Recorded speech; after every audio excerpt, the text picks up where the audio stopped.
Hey, before we start, if you don't mind, I'd like to shill a little bit of the merch just for a quick second. We got this picture made, and it's based on the Emperor's Children Maraviglia thing, and it looks really good. It looks really good, and it's really beautiful. You know, the if you remember the part in the Fulgrim book, it's like based on that. It's really cool, and we're selling it as a table mat, as like a trading card game play mat, and it's really great. And it's also in gigantic posters and stuff. And I thought I'd just show it off for those of you on the second channel who have maybe not seen it. It's pretty lovely. I'm really happy with it. It's in the description. It's in the merch store description. Just check it out. I'll put a link. Yeah. Let's talk about the other stuff. Grey Knights. Grey Knights. Grey Knights. Cover's okay. A little weird of the scheme and everything. What is it? The Brotherhood of Titan? That works too. The Incorruptible. Actually, my first ever army, technically. I played them in early 7th edition. The dark days. The dark days, indeed. They were, they're fun. My paint jobs are all like horrible, obviously, like the old school kind of paint jobs. They always tend to be. But they were an interesting army at the time. I sometimes will say that my first army was guard because that's like I quit for a while and then came back at the tail end of 8th or middle of 8th and then got guard, and that's kind of where I really started getting into it and really made like a full-on army and really painted it all up. But you could technically say that my alpha or my beta army was Grey Knights. Let's see. Demons are a royal pain in the Imperium behind, and other otherworldly warpfield entities make them especially nightmarish for regular rank and file scholars to deal with. One chapter versus every demon in the galaxy. That's just how good the Grey Knights are. Indeed. The Emperor's special demon hunters that are super duper secret. The classic. Castle and Crow. What a baller. So, vanquishing all things born from the warp, arm of sanctified war gear and specialist training designed to take down creatures of the Imperium. They're just as deadly when facing more material factions, however. Disciplined psychic abilities, finely honed blades, and barking stormbolters make Grey Knights a terror on the assault, and their signature teleport strikes will decapitate an orc wall or a high fleet incursion as easily as any chaos cult. All right. Oh, crap. Damn it. I was like, what are Grey Knights going to be? I thought it would be tied to the warp, but massively changed. Turns out it's not tied to the warp, but massively changed. It's called Teleport Assault, which is here. Let's see. That is their army rule. And then there's Deep Strike, and then there's a attachment rule. If your army faction is Grey Knights, at the end of your opponent's turn, you can select a number of Grey Knights units from your army with this ability, excluding units that are within engagement range of one or more enemy units. The maximum number of units you can select depends on the battle size, so we're Strike Force, so up to 3. Once you have made these selections, remove those units from the battlefield. In the reinforcement step of your next movement phase, set each of those units up anywhere on the battlefield that is more than 9 inches away from all enemy models. Any units that are not on the battlefield at the end of the battle count as destroyed. And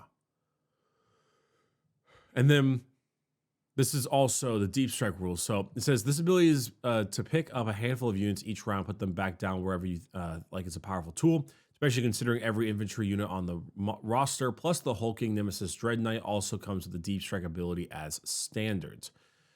Deep Strike. Declare the battle formation steps of every model in the unit has the ability. You can set up in reserves. Yeah, usual. Okay, so I remember getting the Alaris Terminators and Custodians rule wrong. I thought it was teleport and then move during your next turn. It's not. It's remove during the end of your opponent's turn and then teleport and then deep strike them in next turn, basically. But this, I guess, is just something that Grey Knights get army wide 3 times or for 3 units every single end of your opponent's turn. That's interesting. It's not what I expected. It is flavorful. That is what Grey Knights do. They tend to be very like fast, like zip, zip, zip, murder kind of people. But I didn't really expect that to be their army rule. Not gonna lie. I expected it to be like tied to the warp or something where you can. It's like pick one of 5 buffs that you can change every command phase, something like that. But I will say it is interesting. It is certainly interesting. It provides a very different kind of vibe to it. I guess it might not be like a bad thing that they didn't get tied to the warp, because pick this command phase thing and get it for the next turn is they're doing it a lot lately, and it's getting maybe a little boring. This is certainly not boring. So yeah, Army's Grey Knights. Select a number of Grey Knights units. 3 of them cannot be in engagement range. I actually kind of expected them to not be able to do it if they're battle shocked as well. I assume, oh wait, it's end of the opponent's turn. Well, it could still be battle shocked. Kind of expected it to be battle shocked, but oh well. Once you made your selections, remove those units from the battlefield and then reinforce them with your next movement phase. Set those units up anywhere on the battlefield. Yeah. So it's literally just the end of the opponent's turn, take 3 units and then just deep strike them around the place. That's actually really good. That's actually really good. And you don't have to do it, of course. It's an option. So what is their detachment rule? Teleport shunt. Each time a Grey Knight's unit with this deep strike ability advances, do not make an advance roll. Instead, until the end of the phase, add 6 inches to the unit's move characteristic, and that unit can fly. Huh. So you're basically treating everything as Inceptors, just Inceptors move 12, so it doesn't really, it's your advanced things, doesn't really count. But wow. So it's just a flat out, so it's literally army-wide max advance and go through stuff. That is actually really impressive. I'm a little shocked by that. I wonder if that means they'll get like some advance and charge abilities to go along with that. Wow. That is, okay. Not what I expected at all, very much. So I think this is going to be one of those situations where the disparity between like people who go to tournaments and your casual player is going to be the strongest. Because I think as a casual player, because I'm like in between, I go to tournaments and stuff, but I also really like to play casually. I like to call myself a semi-pro, where it's like, or semi-competitive. I would argue that this is a very boring rule for the more casual players, but I can imagine some pros like mouth drooling at this idea. This one's a little bit more situational. I'm not as huge on the teleport shunt, even though it does look pretty useful. But the teleport assault, like if you are a king of the movement phase, this can be enormous. Especially since it's a number of Grey Knights units. It's just Grey Knights units. It's an army with this ability. Oh, right, with this ability. So I was like, could you just take a Storm Raven and just go, but no, I guess if it doesn't have a teleport assault, then it wouldn't count. But yeah, just, really interesting. Like this is actually, I'm not going to lie, it might not seem that exciting on paper, but it sounds really fun. It sounds like a really fun time to be like if I want to be the Grey Knights guy, I want to be the guy who like constantly does hyper elite teleport in, like zap, zap, zap, and putting guys all over the place to get angles and charges and stuff. And that's not bad. What is it? Is it 29%? No, 27% chance to get a 9-inch charge, maybe 23% chance to get a 9-inch charge from Deep Strike. But if you do it 3 times, I think you've got like an okay chance, I think, to get at least one of them in. And that alone might be enough. Huh. Teleport shunt's pretty good too. I mean, it's pretty good. It's a little bit less interesting. It's basically just, you just max advance and you get fly. And it's only if they have the deep strike ability. It should be noted for that. But, yeah. Very interesting. All right. Unit spotlights. Purgation Squad and the Grandmaster and Nemesis Dread Knight. Good choices. Purgation Squad. 6-inch move, T4. I'm actually going to really need I'm really going to need the data out of this one. I fought a lot of Grey Knights, but I don't remember a lot of their weapons. 6-inch move, T4. 2-up save. Oh, hello. 2-up save. Oh, are they making Grey Knights even more elite? 2 wounds, 6-up leadership, 1 OC. Infantry, Psyker, Grenades, Imperium, Purgation Squad. Yeah. Core, Deep Strike. Yep. Teleport Assault. Astral Aim. Okay, it used to be a power. In your shooting phase, ranged weapons equipped by models in this unit have the indirect fire ability, provided the target of that weapon is visible to one or other friendly Grey Knight Psyker units. So okay, so you can fire, you can use them all as indirect if you have another guy that can see them. If you have another guy that can see them. Okay, okay. Um, that's pretty good. I mean, that's Astral Aim was originally a different kind of psychic ability, but I would do kind of something somewhat similar. But that's and it gives them the indirect fire ability, so they still take the negatives, which is good to note. All right, let's see here. Let's do melee weapons first. Close combat weapon, 3 attacks at 401, so classic. And then Nemesis Force Weapon, 3 attacks at 622.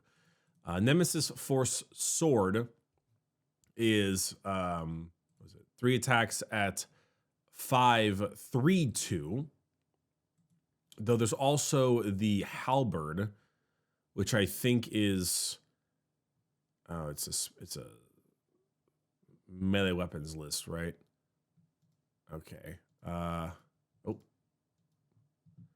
Let's see. Oh, here it is. Nemesis Force Halberd. So it's basically the Halberd is that weapon. But it says Force Weapon, so it might all be consolidated into one like before. But it basically kept its AP and its damage, which is pretty impressive overall. Okay, weapons. The Incinerator right now is 611 Flamer. This is 611 Flamer. Ignores cover, so it's pretty good. Yep, still good. The Silencer is 501, 6 shots, and sustained hits 1. Silencer is 411, 6 shots, and heavy. So, and do Purgation Squads move and shoot without penalty? Oh, I don't see anything that says it can. Huh. Well, regardless. Hits on a 3. It's 511, so it's higher strength, lower AP, but you do get sustained hits because it is kind of like a Gatling gun. Then there's the Psy Cannon, which is 3 shots at 812. 812. So 712, but heavy. So it's a slight strength bump, but nothing too crazy. It would be worse against vehicles. And then the Stormbolter is still the Stormbolter. 2 shots, rapid fire, 2, 401. Huh. The biggest thing to note here is the 2-up save. The 2-up save, I wonder if that's just going to be a Grey Knight thing in general, where they just all have 2-up saves like Custodians do, just with fewer wounds and lower toughness and hits on 3s. The weapons are, I'm actually kind of impressed. The weapons didn't really get a huge nerf. The melee weapon is the same. The Incinerator is the same. The Silencer is a little different. And the Psy Cannon, I think, lost a single AP. No, it didn't. It's the same AP-wise. It's like all the same. And then Astral Aim is looking, pretty spicy as well if you have another psychic unit looking at the enemy. So it's mainly just to fire outside of line of sight if someone else is shooting or looking at them, not to, spam a whole bunch of indirect. At least maybe not. I'm actually kind of surprised that that's a tasty data sheet. It really is. Coupled with their excellent mobility provided by their army rule, yeah. Purgation squads can easily scoop behind cover before unleashing a full fusillade into unexpected quarters. When over in your face power is the order of the day. Gets started with the Nemesis Dread Knight. Yes. All right. It was Grandmaster in Nemesis Dread Knight, I believe, right? Yeah. Okay. Grandmaster in Nemesis Dread Knight. This is got a huge profile. Let's see. 8-inch move, T8, 2-up save, 13 wounds, 6 leadership, 4 OC. So slightly lower movement, same wounds, higher toughness, but the world is different now. Deadly Demise D3 for the explosion, Deep Strike, of course, and Teleport Assault. Vehicle character. So this character still. Vehicle character, Psyker, and then Walker and Grandmaster in Nemesis Dread Knight. And then 4-up invul save, of course. Okay. Damage is 1 through 4, -1 to hit. All right. Surge of Wrath. Once per battle round in the fight phase, one model from your army with this ability can use it before resolving its attacks. If you do so until the end of the phase, each time the model makes an attack that targets a monster or vehicle, you can reroll the hit roll, the wound roll, and the damage roll Wow. Once per battle round in the fight phase, one model from your army with this ability can use it before resolving its attack. So it's one model with this ability. So I'm assuming that means only the Dread Knight can do it. Like only one Dread Knight at a time, basically. So it's just full rerolls against everything for this guy alone, only in the fight phase against monsters and vehicles. That's gonna hit really hard, though. I'm not gonna lie. That's gonna hit incredibly hard. Heroism's Favor. Each time you target this model for a stratagem, it only costs 1 CP to use, even if the CP cost is higher. Oh, really? That's actually rather interesting because it doesn't mean that you gain a CP or the extra thing, but it basically just means that it's a, you do 2 CP interrupt and then bam, it's only 1 CP or a 2 CP heroic intervention that they have now. Huh. Surge of Wrath is a very good ability. But I'm noticing something. This guy is a Grandmaster Nemesis Dread Knight, and he's not leader, and he has not lone operative. So like currently, he can just be shot whenever you want to, which is interesting to note. And so the Surge of Wrath is, in fact, only against monsters vehicles, and he only moves 8. So it's not like he's going to be flying into your face turn 1, unless you go first and then he teleports. But then he has a 9-inch charge to make. Okay, what opens? Gatling Silencer. It is double the shots and plus 1 pip of strength 6. But everything else about that is about the same. Heavy Incinerator is just 2 incinerators strapped together with a slightly longer range.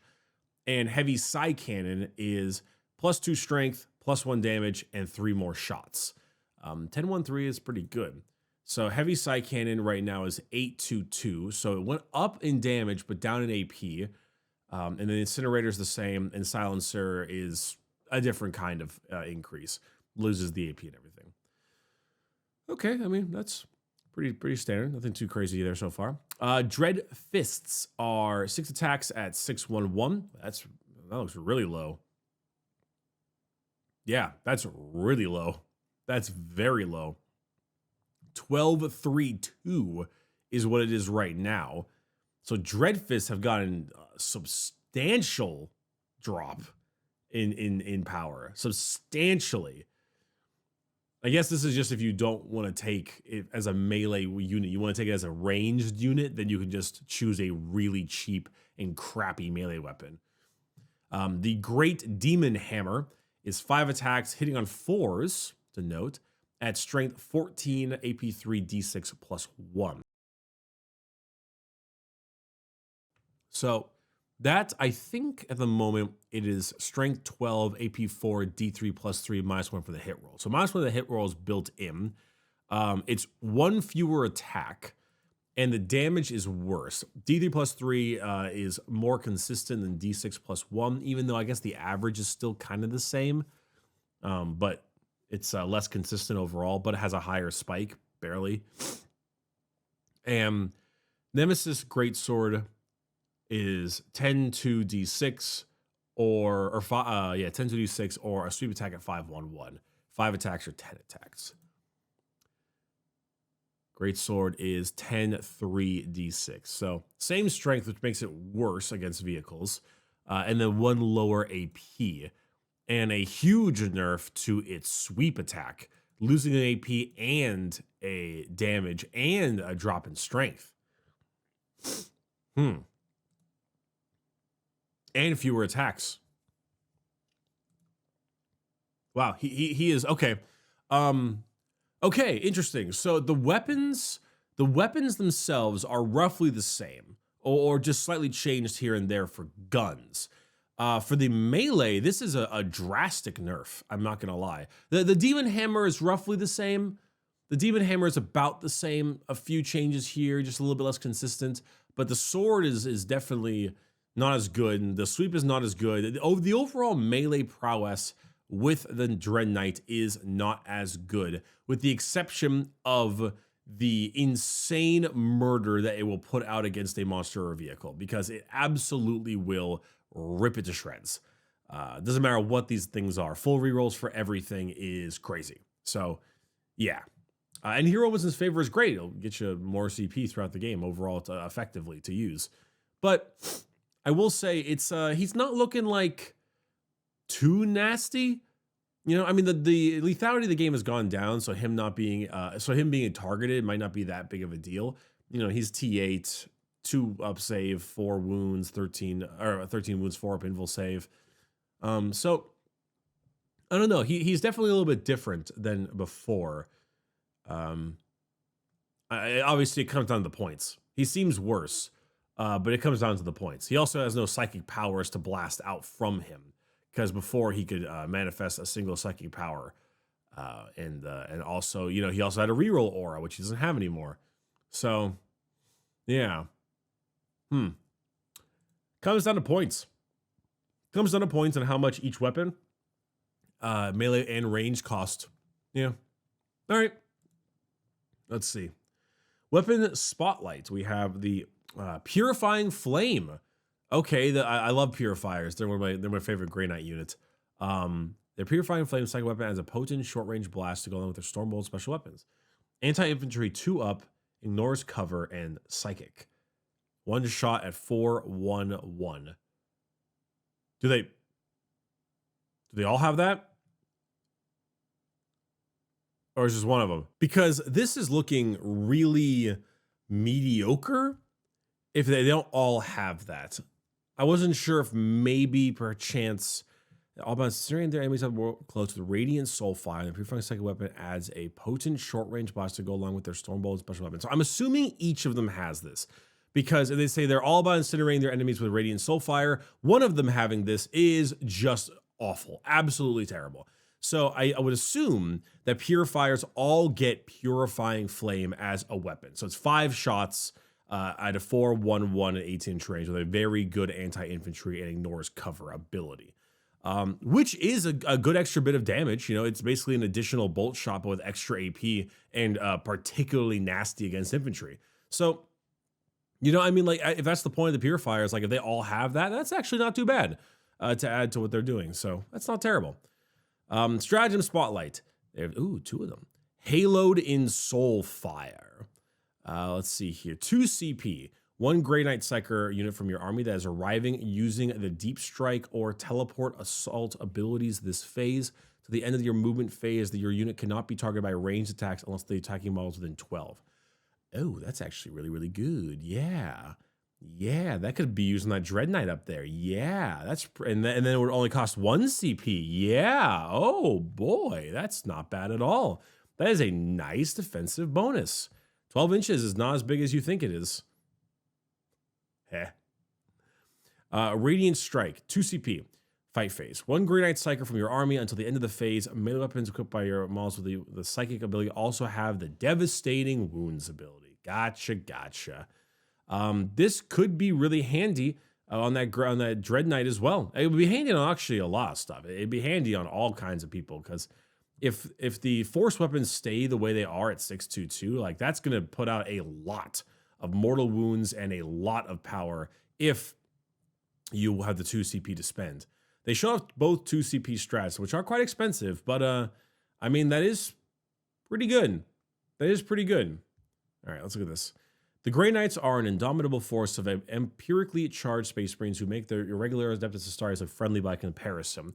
They're famed for appearing seemingly from nowhere, especially with the denizens of the warp are involved. This has been reflected in their army rule and detachment rule, giving them unparalleled mobility at all times during battle as they rapidly reposition to adapt to threats. Grey Knights have also become tougher and more elite, as befits their befits their reputation and tactics, with many units gaining an improvement to their save characteristic, often to a 2 up. Okay, they say many units. I don't know how many that means when they say many. I know it means many, but I don't know how many is. Psychic abilities also focus on their mastery of the warp to improve their powers rather than directly harming their foes. After all, none know better the perils of the warp. Also focus on their mastery of the warp to improve their prowess rather than directly harming their foes. So I guess a lot of their psychic abilities now are not about firing out tons of mortal wounds and bolts. It's now about benefits, blessings, and upgrades, with the exception of, I guess, purifiers overall, which means that that's why we're getting not too many changes with their weapons and better saves and better data sheets, it would appear. Interesting. No Pandarax. I like the Pandarax. Series continues next week as we develop the final few factions remaining, starting with the Drukhari. Keep checking back with Warhammer Community as we still have plenty to show from the new edition of 40K, and you won't want to miss a bit. Interesting. Those who are subsequently mind wiped or executed for seeing too much anyway. Ah, yes, the Grey Knight method. How many do we even have left? Okay, so we've done everything Imperium, unless they want to do like an Assassins episode or something. We've done everything Chaos as well. And then, so we're just missing Drukhari, Genestealer cults, and that's it.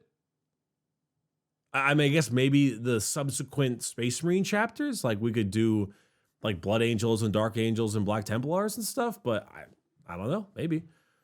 Okay, interesting. This is a wait and see faction focus. This is a wait and see. The ability itself is, while maybe boring on paper, quite powerful, really good, and it actually will reward a very good player. Which I actually do like. I always thought that Grey Knights were one of those more skillful armies, and I think now that skill is a higher prowess. I think in order to be able to do well with Grey Knights, you're going to need to really do a lot of craziness with shooting them around everywhere. The shunt detachment rule is pretty good. I mean, it's fine. It's boring, but it's fine. Their movement is helpful. Purgation Squad's going to a 2-up is a pretty big deal. Their weapon's not really changing much is a pretty big deal. Astral Aim seems quite solid. The Dread Knight seems mostly nerfed in terms of his melee weapons, but he has some really nasty abilities to go along with it. So kind of iffy on that. And also most lethality has gone down. So having him nerfed isn't like most surprising. Purifying Flame is kind of neato for all the purifiers. And both of these stratagems are quite good. Both of these stratagems are very, very good. So there's some interesting things to note about it.